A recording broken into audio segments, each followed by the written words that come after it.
যাচ্ছিল, তারপর হঠাৎ কানে ভেসে আসলো একটা ভয়ঙ্কর হাসির আওয়াজ। সামনের দিকে তাকাতেই লোকটা দেখলো সামনে কি যেন একটা কালো মতন দাঁড়িয়ে আছে, চোখ দুটো যেন লাল টকটকে, আর মুখে বড় বড় দাঁত।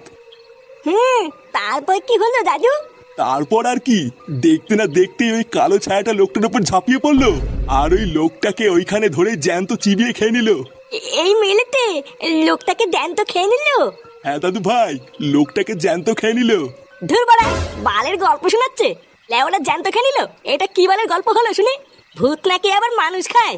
শোন, এই দুনিয়াতে এমন কিছু নেই যেটা সম্ভব না, বুঝলি তো? যেদিন নিজের চোখে দেখবি সেই দিন বুঝবি কেমন লাগে। ভূত আমার বাল করবে? এ ফাটা, তুই এই পাগলা চোদা দাদুর সাথে বেশিক্ষণ থাকিস না, বুঝলি তো? তাহলে বাড়ার বাল দেখবি তুইও কোন সময় পাগল চোদা হয়ে গেছিস। ফুটো, এ ফুটো, ফুটো।